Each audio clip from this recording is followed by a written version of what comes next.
First pickup ಬಂದು ಏಜಾದ ಅಮ್ಮ ಇತ್ತು. ಪಿಕಪ್ ಮಾಡಿಕೊಂಡು ಸಿಟಿ ಒಳಗಡೆ ಡ್ರಾಪ್ ಇತ್ತು, ಡ್ರಾಪ್ ಮಾಡಿದೆ. ಡ್ರಾಪ್ ಮಾಡಿಕೊಂಡು ಫೋನ್ಪೇ ಇರಲಿಲ್ಲ. ಅವ್ರ ಮಗಳಿಗೆ ಯಾರಿಗೋ ಅವರು ಅನ್ಎಕ್ಸ್ಪೆಕ್ಟೆಡ್ ಯಾರಿಗೋ ಕಳಿಸ್ಬಿಟ್ಟು ಸ್ಕ್ಯಾನರು ಅಮೌಂಟ್ ಹಾಕ್ಸಿದ್ರು. ಮತ್ತು 20 ರೂಪಾಯಿ ಕ್ಯಾಶು ಕೊಟ್ಟರು. ನಮಸ್ಕಾರ ಮಾಡ್ಕೊಂಡು ಜಾಬಲ್ಲಿ ಇಟ್ಕೊಂಡೆ. ನನ್ನ ಫ್ರೆಂಡ್ ವೀಡಿಯೋ ಕಾಲ್ ಮಾಡಿದ್ದೆ, ಅವನ ಜೊತೆ ಮಾತಾಡಿಕೊಂಡು ಹಂಗೆ ಓದಿದ್ದು ನೆಕ್ಸ್ಟ್ ಟ್ರಿಪ್ಪು ಪಿಕಪ್ ಮಾಡಿಕೊಂಡು ಅದು ಡ್ರಾಪ್ ಮಾಡಿಬಿಟ್ಟು ಆಮೇಲೆ ನಂಗೆ ಅನಿಸಿದ್ದೇನೆಂದರೆ ಯಾರೇ ಬರಲಿ ಯಾರೇ ಇರಲಿ ಮರ್ಯಾದೆ ಕೊಟ್ಟು ಮರ್ಯಾದೆ ತೊಗೋಬೇಕಷ್ಟೆ. ನಮ್ಗೆ ಎಷ್ಟು ಮರ್ಯಾದೆ ಕೊಡ್ತಾರೋ ಅಷ್ಟು ಅವ್ರಿಗೆ ಮರ್ಯಾದೆ ಕೊಡಬೇಕು. ಬೇರೆಯವ್ರ ದುಡ್ಡು 1 ರೂಪಾಯಿ ನಮಗೆ ಬೇಡ. ದುಡ್ದಿರೋದು 1 ರೂಪಾಯಿ ಬಿಡೋದು ಬೇಡ ಅಷ್ಟೇ. ಹೇಳೋದಿಷ್ಟೇ. ಹಾವು ಯಾವುದೇ ಆಗಿರಲಿ ಅದಕ್ಕೆ ಹಾಲು ಹಾಕ್ಬೇಕು ಹೊರತು ಅದು ಸಾಕಕ್ಕೆ ಹೋಗ್ಬಾರ್ದು. ಎಷ್ಟು ಹಾಲು ಕುಡಿದ್ರೂ ಅದು ನಮಗೆ ಕಚ್ಚೋದು ಅಷ್ಟೇ. ಹೇಳೋದು ಹುಷಾರಾಗಿರಿ, ಆರಾಮಾಗಿ ಡ್ಯೂಟಿ ಮಾಡಿ. ನನಗನ್ಸಿದ್ದು ಹೇಳಿದ್ದೀನಿ, ನಿಜನೋ ಸುಳ್ಳೋ ನೀವು ತಿಳಿಸಿ.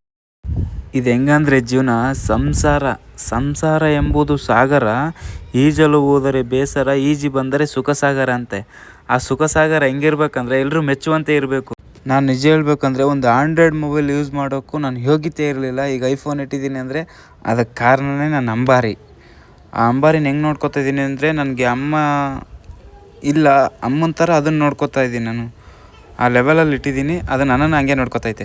ಬ್ಲಾಗಿಂಗ್ ಬ್ಲಾಗಿಂಗ್ ಪ್ರೀತಿಗೆ ಒಂದು ಬೆಂಗಳೂರು, ಸ್ನೇಹಕ್ಕೆ ಒಂದು ಮೈಸೂರು, ಆಸೆಗೆ ಒಂದು ಫಾಲೋ ಕರ್ಕೊಂಡ್ರಿ. Okay thank you. ನಾನು ಯಾರ ಹತ್ರ ಏನೂ ಕೇಳಲ್ಲ. ನಂಗೆ ಇಷ್ಟೇ ಕೇಳೋದು, ಸಪೋರ್ಟ್ ಮಾಡಿ ಸಾಕು ಅಷ್ಟೇ. ನನಗೆ ಇನ್ನೇನು ಬೇಕಾಗಿಲ್ಲ. ಮುಂದಿನ ವಿಡಿಯೋದಲ್ಲಿ ಸಿಗ್ತೀನಿ. ಧನ್ಯವಾದಗಳು.